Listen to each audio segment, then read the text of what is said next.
Ngayong pinalitan na ni Major General Nicolas Torre III si General Romel Marbil bilang bagong hepe ng Philippine National Police, tiniyak ni Interior Secretary John Vic Remulla na mas magiging ligtas ang mga lansangan sa ilalim ng kanyang pamumuno. Ayon kay Remulla, kilala niya si Torre bilang seryoso at masipag sa trabaho, ang tipo raw ng leader na hindi iniiwan ang mga responsibilidad na nakaatas sa kanya.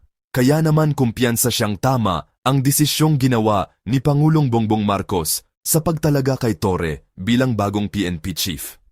Samantala, umaasa rin ang National Police Commission na paiigtingin pa ni Torre ang internal cleansing sa hanay ng kapulisan.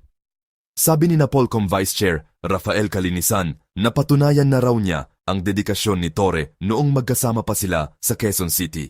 Naniniwala siyang mas mapapalakas pa nito ang tiwala ng publiko sa kapulisan. CSTK channel, subscribe, follow, like and share.